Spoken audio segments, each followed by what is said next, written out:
এই জমিদারের অনেক চাকর নৌকার ছিল, চাকর নৌকার ছিল, খাদেমের কোনো অভাব ছিল না। তবে জমিদারের স্মরণীয় বস্তুর ভিতরে ছিল তার একটা পালতি কুকুর। এই কুকুর জমিদারকে সাংঘাতিক মহব্বত করত। একটা মুহূর্তের জন্য জমিদার থেকে কুকুর বিন্নি অন্য জায়গায় থাকা চয়েস করত না। জমিদার যদি কখনো গোসল করতে পুকুরে নামতো, তখন কুকুরটি তার কাপড়ের পাশে বন্ধুরা আমার সিকিউরিটি গার্ডের দায়িত্ব পালন করত। জমিদার যখন টয়লেটের ভিতরে ঢুকতো, টয়লেটের দরজার সামনে সিংহের মতো দাঁড়িয়ে গেটম্যানের দায়িত্ব পালন করত। জমিদার যখন রাত্রের বেলায় বেডরুমে ঘুমাইতো, কুকুরটি বেডরুমের দরজার সামনে নাইট ডিউটি পালন করত। তারপরে একদিন কি হলো শুনো। জমিদারের একদিন কোন এক ভিআইপি মহলে যাওয়ার পালা। জমিদার চিন্তা করলো, একটা মুহূর্ত তো কুকুর আমাকে ছাড়া কখনো থাকে না, আমি ভিআইপি মহলে যাব শরীক হবার জন্য, কুকুর সঙ্গে করে গেলে মান ইজ্জত থাকবে না। এই জন্য সে বুদ্ধি করলো, প্রথমেই একটা ঘরের ভিতরে ঢুকলো। কুকুর সঙ্গে সঙ্গে ঘরের ভিতরে ঢুকলে উনি তার চাকরদেরকে ডেকে বললেন, ঘরের দরজা ক্লোজ করে দাও। ঘরের দরজা ক্লোজ করা হলো। বলা হলো, এবার কুকুরটাকে ধরে গলার ভিতরে শিকল লাগায় দাও। গলার ভিতরে শিকল লাগানো হলো। বলা হলো, ঘরের ভিতরেই একটা মজবুত পিলারের সঙ্গে ওকে বেঁধে দাও। মজবুত পিলারের সঙ্গে মুসলমান বেঁধে দেওয়া হলো। এরপরে আল্লাহর বান্দা তার বাবুর্চিকে ডেকে বললেন, শোন, আমি ভিআইপি মিটিং এর ভিতরে চলে যাচ্ছি, তাই বলে আমি কিন্তু বাইরের খাবার খাই না, এই জন্য আমার জন্য পায়েস প্রকৃতির খাবার তৈরি করে ঘরের ভিতরে রেখে দিবি।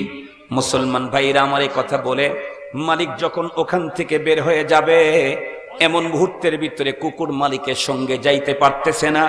এই জন্য কুকুর বন্ধুরা আমার ফান্দা ফান্দি লাফালাফি শুরু করলো। মালিক যখন তাকে ছেড়ে দূরে চলে যাচ্ছে, কুকুর তখন নিজেকে কন্ট্রোল করতে পারলো না। বিকট আওয়াজে মালিক মালিক বলে ডাকা শুরু করলো। বন্ধুরা আমার কুকুরের আওয়াজে প্রতিবেশী লোকজন জমা হয়ে গেল। মুসলমান দীর্ঘক্ষণ পর্যন্ত কুকুরের কীর্তিকলাপগুলা দেখলো, কলাপগুলি দেখলো। এরপরে সকলে নিজ কাজের ভিতরে ইনভলভ হয়ে গেল। কিন্তু জমিদারের বাড়ির একজন বোবা কাজের মেয়ে সে ওখানে বসে বসে কুকুরের বন্ধুরা আমার কার্যকলাপগুলি প্রত্যক্ষ করতেছিল। এমন মুহূর্তের ভিতরে বাবুর্চি খাবার তৈরি করে ওই ঘরের ভিতরে শিকার উপরে রেখে চলে গেল। ঘরের ভিতরে কেউ নাই, শুধুমাত্র কুকুর আর বোবা মেয়েটি। দীর্ঘক্ষণ পরে কি দেখলো, আল্লাহ! উড়ন্ত এক বিষধর কালো সাপ উড়াল মেরে এসে খাদ্যের পাত্রের উপরে বসলো। দীর্ঘক্ষণ পর্যন্ত মুখটা খাদ্যের ভিতরে দেওয়ার পরে আবার উড়াল মেরে চলে গেল।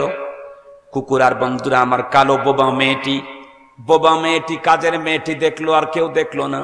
বোবা মেয়েটি চিন্তা করলো, এখন যদি আমি এখান থেকে চলে যাই, মালিক যদি হঠাৎ করে ভিতরে ঢুকে পাত্রে হাত দিয়ে খাবার খায়, বিষক্রিয়ায় অবশ্যই মালিক মারা যাবে। এই জন্য বন্ধুরা আমার বোবা কাজের মেয়েটি ওখানেই বসে রইল। হ্যাঁ, লম্বা টাইম পাস করার পরে মালিক চলে এলেন।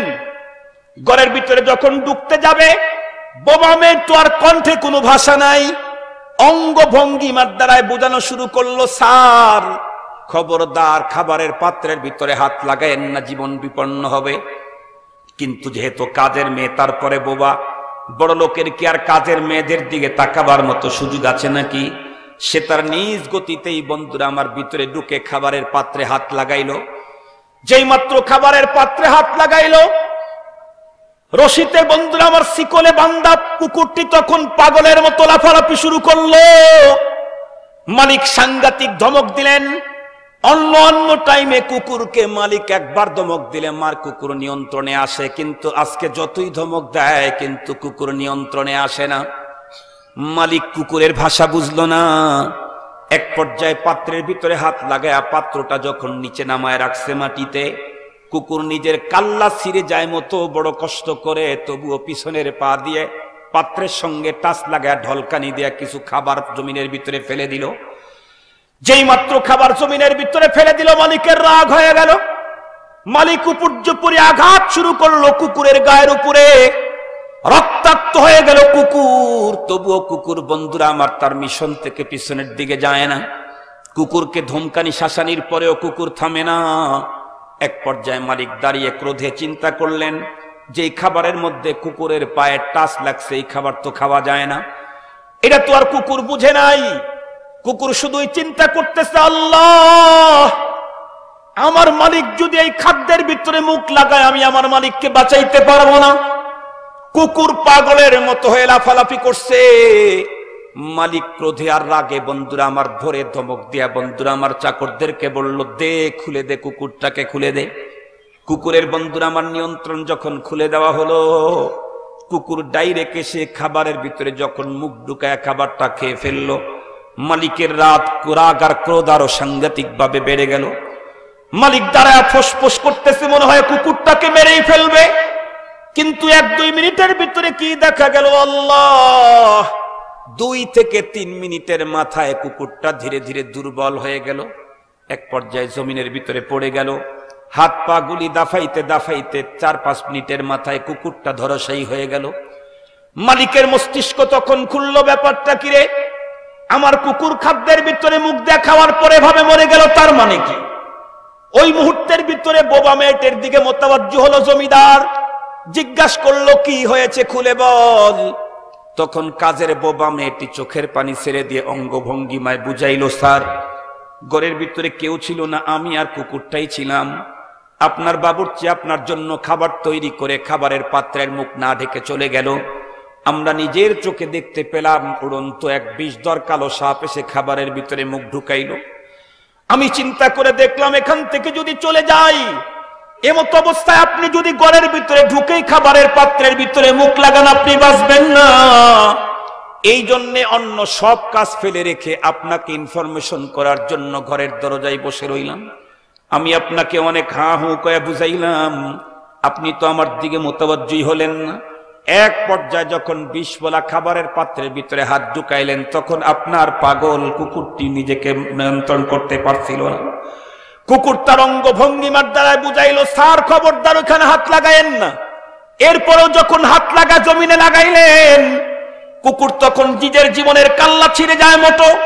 এরপরেও বড় কষ্ট করে পায়ের ঢালকানি দিয়ে খানিকটা ফেলে দিলে। কুকুর চিন্তা করতেছিল, এখনো পর্যন্ত পাত্রের ভিতরে খাবার আছে, মালিক যদি খেয়ে ফেলে মালিককে বাঁচানো যাবে না। এই জন্যে কুকুরটি যখনই তার নিয়ন্ত্রণ ছেড়ে দিলেন, কুকুর তো আপনাকে বুঝাইতে চেষ্টা করলো, আপনি বুঝলেন না। এই জন্য কুকুর নিজের জীবন বিসর্জন দিল, তবু আপনার কষ্ট, আপনার কোনো ক্ষতি হতে দিতে চাইল না।